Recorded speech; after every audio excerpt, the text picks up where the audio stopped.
Just like in the Inflation Acceleration Act that I mentioned before with the prescription drug pricing, that is something I'm very interested in as a pharmacist. And I've been asking my colleagues, how are we going to undo that when we get into the majority? Because that is going to destroy research and development. That was Georgia Representative Buddy Carter.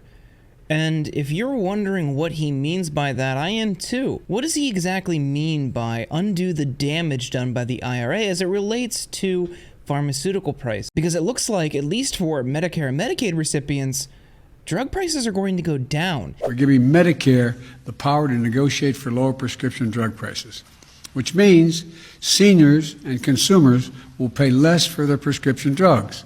It's not going to happen overnight, and it's not going to happen all at once, but generally over the next several years, we're going to see lower drug prices, which is a good thing, right? That's something that Trump ran on. That's something that the Trump administration said that they wanted. Today, my administration is launching the most sweeping action in history to lower the price of prescription drugs for the American people. We've wanted to be doing this. We've been working on it right from day one. That's something that a vast majority of this country wants. This is a bipartisan issue. So what does he mean by undo the damage? To get a better understanding, I looked at his campaign contributions. And would it surprise you if I told you? The pharmaceutical industry is the second biggest industry donating to his campaign. Collectively, in the 6 years he's been in office, he's received over $500,000 from the pharmaceutical industry. So now we get a better understanding of why he thinks Republicans need to undo damage.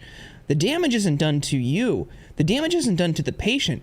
The damage is done to the pharmaceutical company's bottom line, because they want to continue charging as much as they can, especially if someone is on Medicaid and Medicare and the government has to foot the bill. They want to take your money. They want to take tax money, government money, and put it in corporate coffers. They want to see corporate profits increase because those companies donate to their campaigns. Do you see how this works? Are you following me? Sadly, a lot of people fall for it. And that's unfortunate, because at the end of the day, all it does is hurt them. All it means is higher out-of-pocket costs for you. So clearly, no reasonable person who understands this issue would ever want to undo that. They don't want to stop Medicare or Medicaid from being able to negotiate drug prices. That's a good provision of the Inflation Reduction Act. But it underscores a bigger problem in society. Drug prices. You know, we're a heavily medicated society. That's a different issue altogether. But for people who need pharmaceuticals to stay alive, to treat chronic illness, to treat things like cancer or diabetes or AIDS, we really need to fight for lower costs, because when medicine is life-saving, they shouldn't be subject to price gouging. And a lot of these drugs are available because of publicly funded research. You know, HIV drugs, PrEP specifically, was entirely funded by public research. And now people who use it to prevent the spread of HIV are subject to sticker shock. It's way more expensive to get PrEP here than it is in other developed countries. Take a look. So the list price is almost $2,000 in the United States. Why is it $8 in Australia?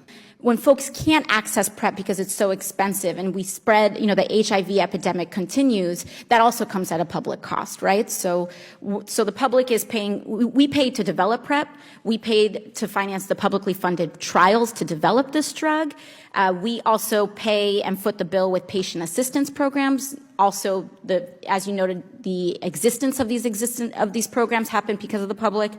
And also we pay when the HIV epidemic gets spread as well. So why is that? Part of it is because of Big Pharma's stranglehold on Congress. They donate to politicians' campaigns, and in turn, those politicians will block any lower drug price components. They'll limit the number of drugs, they'll fight to keep it only to Medicare recipients. They'll pull out all the stops to make sure that pharmaceutical companies can keep price gouging you, the consumer.